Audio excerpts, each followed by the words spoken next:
Welcome! Today I'm gonna try something that I have never tried before. As I mentioned in my last Pitfired video, I prepared a couple of bowls for a special treatment. I'm gonna add a Raku glaze, a crackled Raku glaze on top of this Pitfire. So, let's go ahead.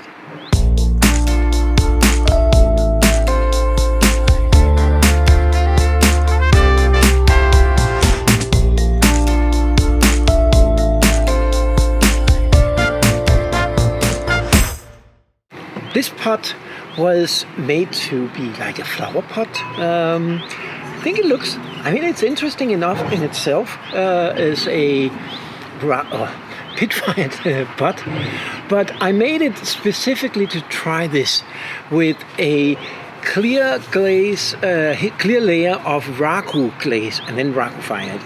I've seen some really interesting examples of this. I'm only going to do it on the outside. On the inside, I just want it to be black. We're going to put a flower pot in it anyway, so we won't see much of that. So what I will do is I will add the glaze from like a couple of centimeters from the bottom, because I want that to be blackened as well, and then up until the rim. And I have used different kinds of Raku glazes, but I have a really good one. It's from the Raku books and recommendations. It's called G1. It's largely based on Gersley Barat, 80%, and just 10% of either nepheline selenite or Cornish stone. So this is very easy to work with. It's very easy to brush on, dip whatever you want. It sticks to it, and it just always turns out nice. So that's a very secure glaze. So let's go ahead and add the glaze to this one. In order to get a nice sharp edge here, I want like a couple of centimeters. I just put it on the wheel and turn it upside down. It makes it a lot easier. Applying this glaze to a dry pot, of course it needs to be dry. It's a little bit tricky because it kind of soaks so much. So it's going to take more than a few rounds before you actually see anything.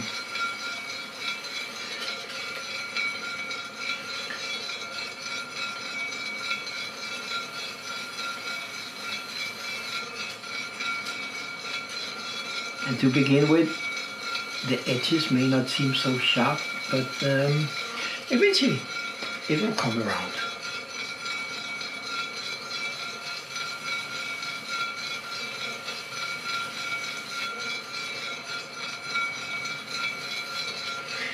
Sometimes I use for this part a smaller brush. I always like to use these cheap Chinese brushes. They hold a lot of glaze and they're easy to work with.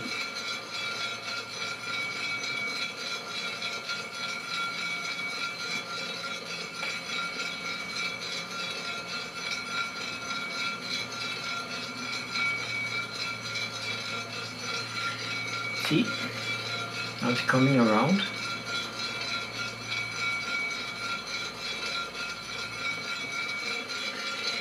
You can apply it rather thick. Actually, I don't think I ever applied it too thick.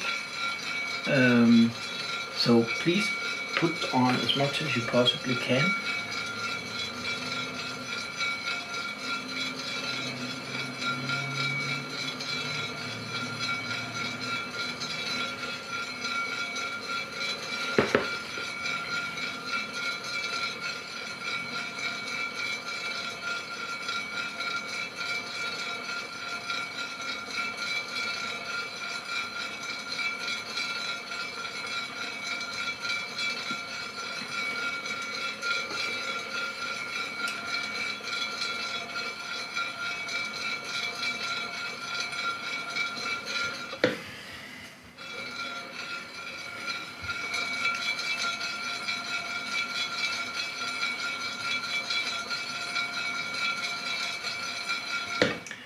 I think that's about good. Maybe one more round.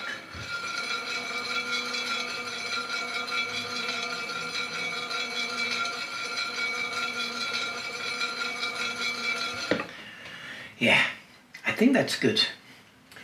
And just gonna take this down. And now, as you see, it's a pretty, I don't know how sharp it is here, but you can see it's a kind of a sharp edge. And now I'm gonna turn it around and do the rest of it. And to do that, it's actually easier just to brush it on without turning the wheel, because it is kind of tricky to do that. And for the rest of the pot, I don't really need the wheel. I always keep my whip in here. It doesn't settle so fast, but I just want to make sure that there's no particles at the bottom. So, and I take it this way down, because if it runs, it will run in the right direction.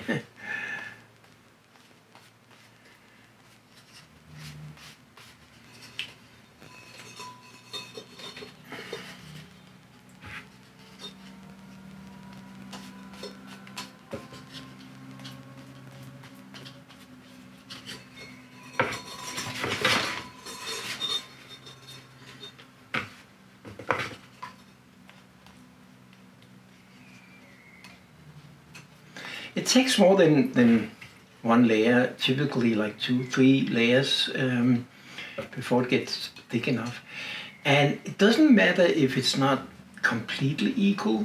I will make sure that everything have sort of like the thickness I'm aiming for. And you see now with the black part, if it doesn't stick right away, just let it dry a little bit and then add the next layer. It dries really quickly, so it doesn't take long.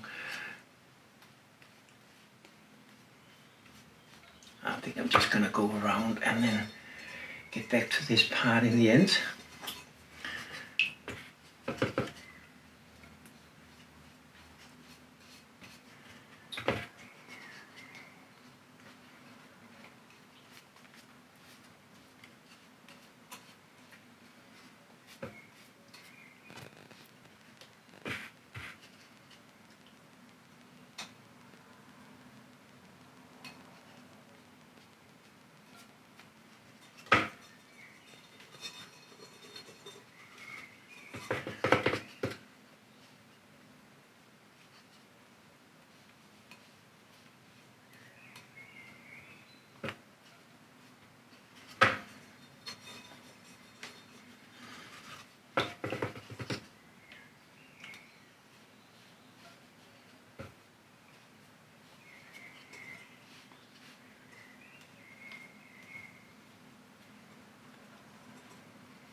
So now I'm just gonna let it dry a little bit, and then I will add another layer.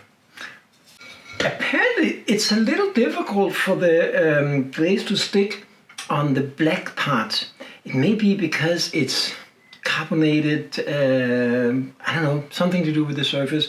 So now I'm dry blowing it a little bit, and hopefully that will help apply the next layer. Otherwise it will just be some black areas, and might look really good as well.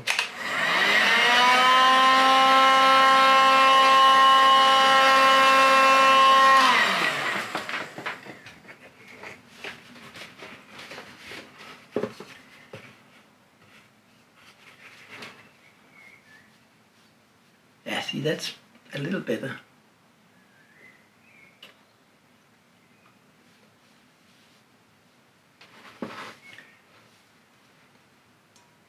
So yeah, I think that's good. Let me just check the rest of it. And I want to make sure that the rim looks good as well. As I mentioned, I'm not going to glaze it on the inside. If there's a couple of drips, it doesn't matter, because it will be blackened inside.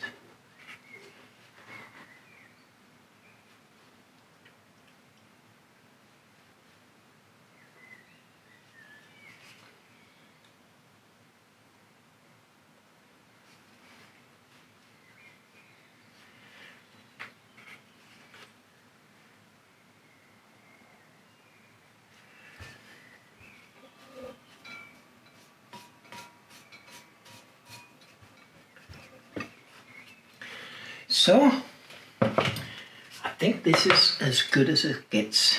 The last thing I want to do is to check if I spilled anything at the bottom here, because I want that to be completely black. So I want to scrape off or wash off whatever glaze I have here, because that's gonna limit the reduction, the carbonation, so to speak. So I want this to be completely dark down there, and I want it to be dark on the inside.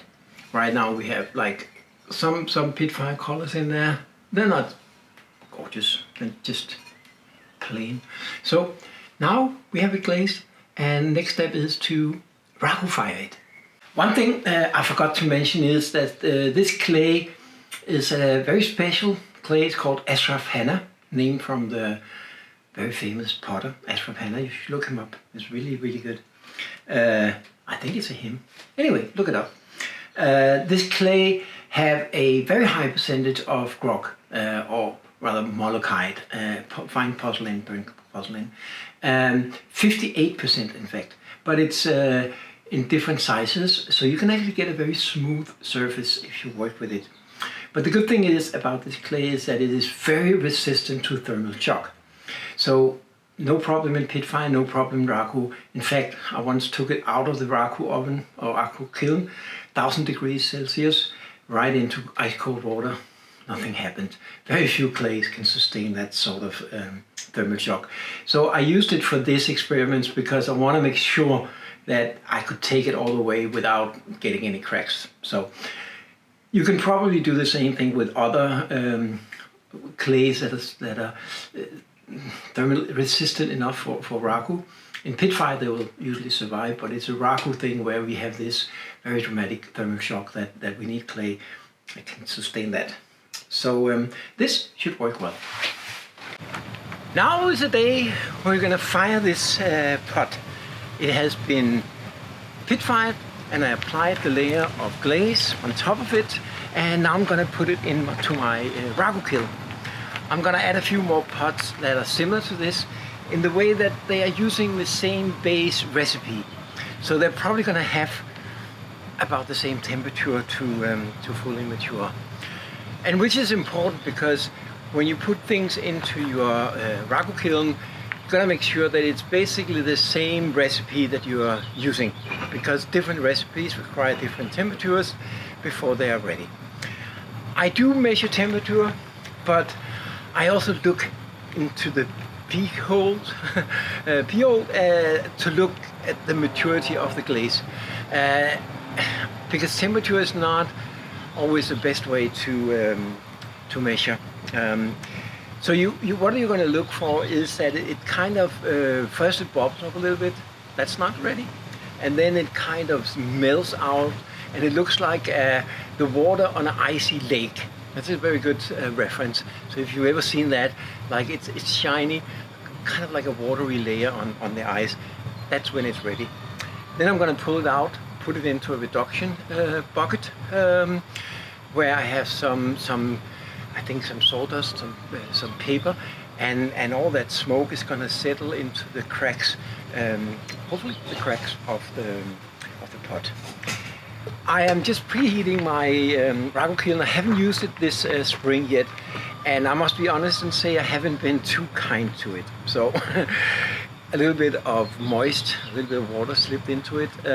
It's not a big problem. I mean, eventually I probably have to cut out the bottom layer and add some new one, but I think it will be okay for now. So I'm just preheating a little bit to get some of that moist out. So I think it should be ready now. I'm using a kiln shelf with holes in it. And then I have this piece, maybe you can see it here, to reflect the flame, so it gets around into the kiln the best possible way. The kiln shelf with the hole is a little more economic. You use less gas, and of course the heat gets into the rest of the kiln faster. So I like to use that. I also have kiln shelves without holes, but this one seems to work the best for me. I also use these small pieces of insulating fire bricks, and The reason I do that is that if any of the glaze melts down, it is less likely to hit my shelf. As you can see, there's actually a little bit of glaze there. I should get it all removed, but I'm using these as a protection. I only had room for 2 bowls because they are not super wide, but I mean, it's the width that is my limitation here. I could have room for a smaller vase. Maybe I will add that. Let me see. Yeah, I could. Now there's room for a vase and 2 bowls. This second bowl is glazed on the inside, but as you can, you can see it when we finish it, only on the top of the outside. And the vase here is glazed most of the body part, but not the top, and 1 centimeter at the bottom. So I want to have that blackened. So let's go ahead with this. Now I'm going to prepare my reduction buckets. These are tin buckets. I'm going to use some sawdust, which will create a nice smoke. I'm going to use some newspaper.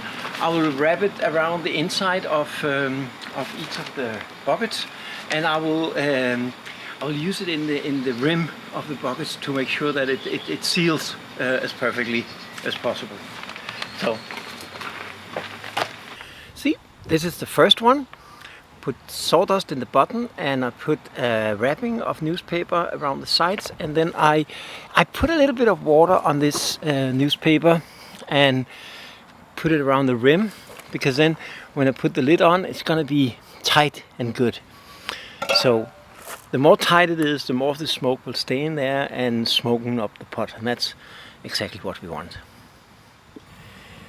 The temperature is rising very nicely, not too fast, which is exactly what I want, especially in the beginning. Now these pots have been drying for a couple of days, so there's no moist left in the glaze, but if you just glaze them and put them in the kiln, it's important that you take up the temperature slowly. So in any case, it doesn't hurt to go up slowly. Now all 3 buckets are ready. I'm not sure if I actually need 3 for these pieces. Maybe I can put 2 pieces into one. But just to be sure, I prepared all 3 of them. Sawdust, newspaper, and the rim. I will also, when I take them out of the kiln, I will let them get some fresh air first. The longer I keep them in the air, the more crackle we'll get.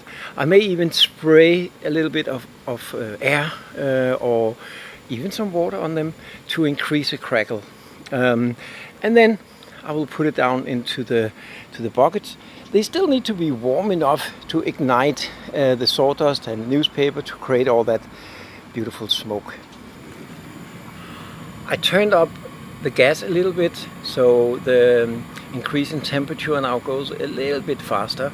But it's still only on 0.1 psi, as you see, so it's actually very little gas that I'm using now, and I could increase it a lot more when we get to a higher temperature.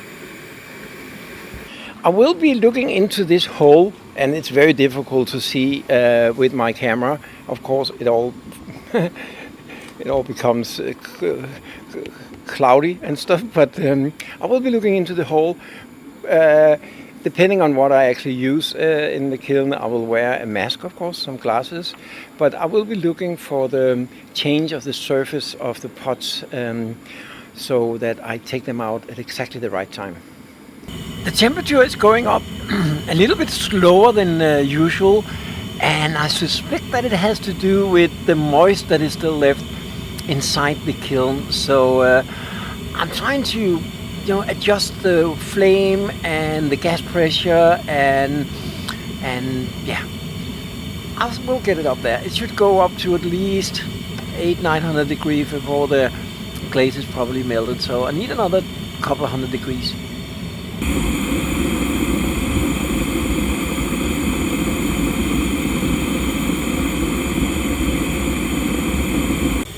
Now it's finally getting close to 900. Yeah, we reach it. Based on my experience, we need to get to at least 950 or something like that. I can see now when I look inside the kiln that it is starting to bubble up, which is like the first step to melting. And next step it will melt out, and when it gets this icy surface, then it's ready to take out. But it will probably be a few more minutes. So now we're actually way past the 950, which is like my goal at least. I can go up to almost 1,000, but if I go much higher than that, there's a risk that the colors will burn away. Now one of the glazes is a clear glaze, but two of the others, the other two are a turquoise sort of bluish. So I don't want to go too high, so I really want to try and keep it here, but I can still see some bubbles when I look into the kiln, and I wanted that to even out, and I want it to be completely smooth and have this shiny surface. Well, you can't really see anything in there with the camera, but I'm ready and should be done in a few minutes. Now it looks perfect. When I look inside the kiln, we have this smooth surface. As I said, it's like water on an icy lake. You don't want any bubbles there because then it hasn't melted out completely yet. But now it looks perfect. So I will turn off the gas and I will take off the lid, and I will one by one take out the pots. That part is sort of dangerous because it is very warm. It's close to 1,000 degrees and it's got this liquid glaze, almost like napalm. It's something you don't want on your body or your clothes or anything. You've got to be careful. Put on my jacket, I'm going to put off my gloves and some glasses, and I'm going to be very careful taking it out. I will spray a little bit of air on it to get more crackles, and then I will put it into the combustion buckets.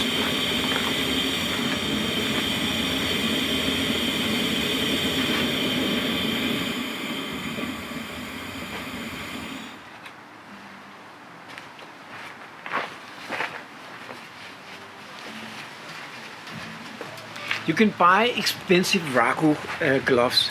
There's no need to do that. I buy these welding gloves. They're very good and they're very cheap. I think I pay, I don't know, $10–15 or something for a pair. So you don't need any more expensive gloves than that.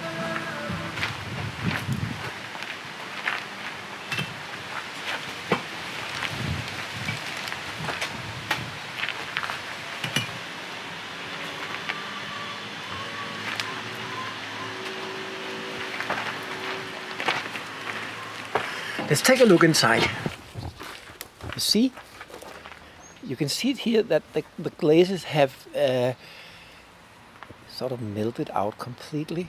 There's no bubbles and it actually looks really good. So now I will carefully take them out one by one.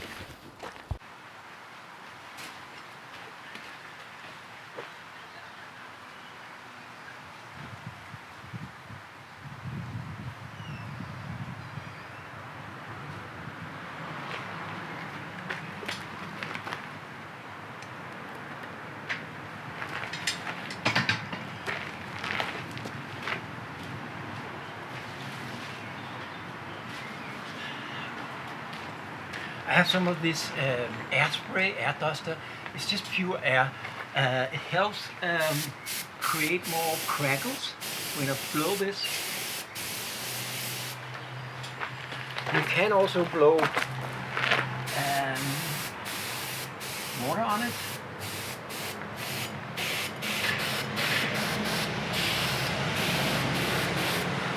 Or you can just use a straw to blow it with your mouth. You can do that.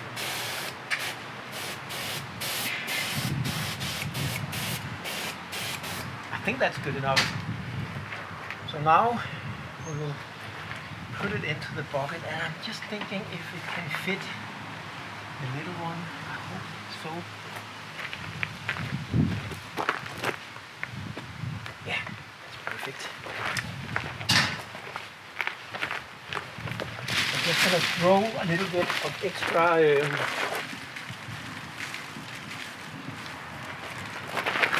sawdust on it, and now it's burning, which is good. I'm gonna put the lid on and push it down, so as much of the smoke is gonna stay in there. ready for the next one.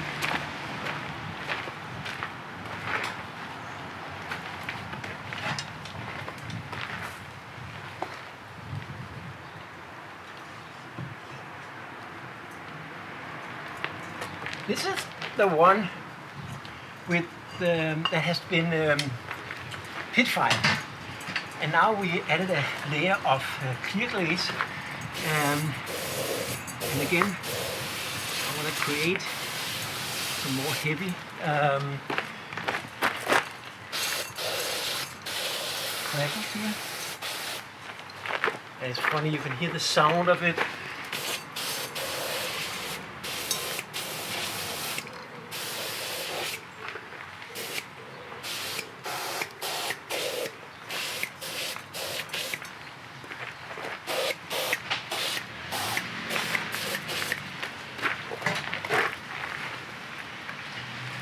That's good enough for this one.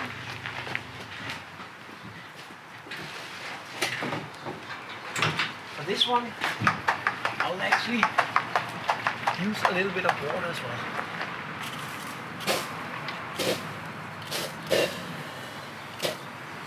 Not too much, but just a little bit. Now we're ready to put that into the next reduction bucket. I'm taking this from the inside, not to mess too much with the glaze.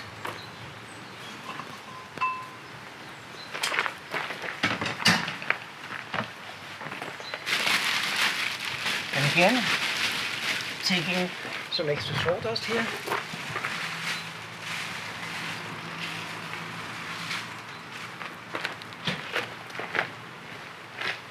And in case it doesn't ignite, then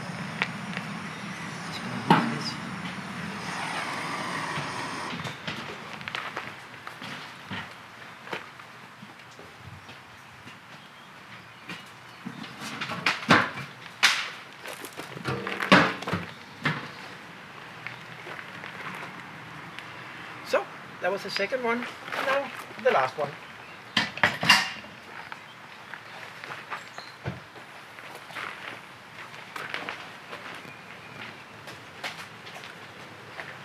The last one is a little more tricky to take out before, because you can't take it entirely from the outside, but yeah,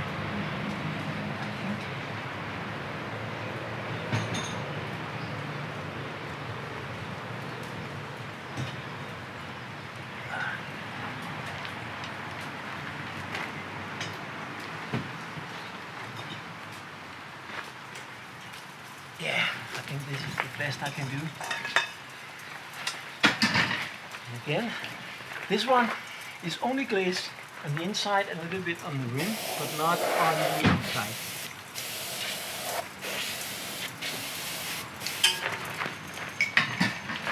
That was a big sound there, but this is with the Ashraf henna clay, so it should sustain even my brutal handling.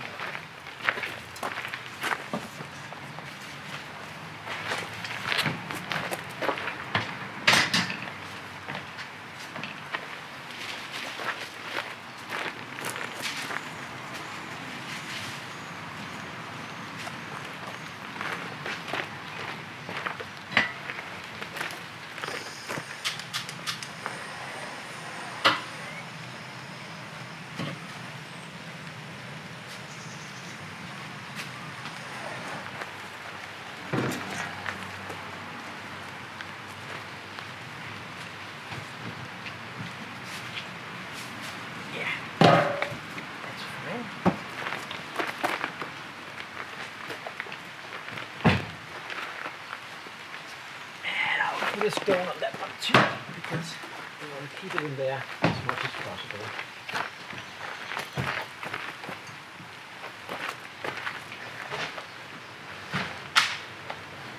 That's it. Now I'm just going to leave it there for half an hour or something.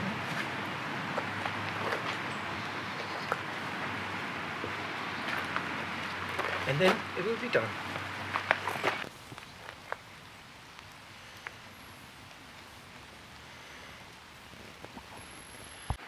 So now it's been, I don't know, half an hour, 45 minutes something, and the smoke has stopped. So I think they're ready to take out. So let's take a look. Nice. Now this looks really, really good. The crackling is really nice. There's a funny difference in the color on one side, but that looks nice, and the carbonation is good. They're still a bit warm, so I'm just going to put them out here on the stone to cool off. After they have cooled off, I will wash them, because there's a lot of the carbon that is on top of the glaze too. But once I get that out, it's going to be clear and nice. So let's take a look at the next one.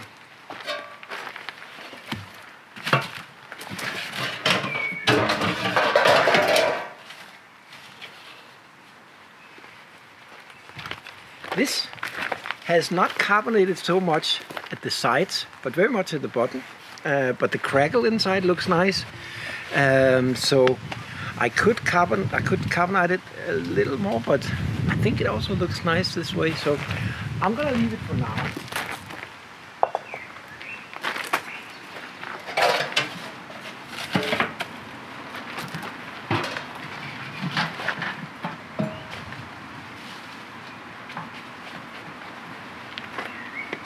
And now this one, my experimental pot.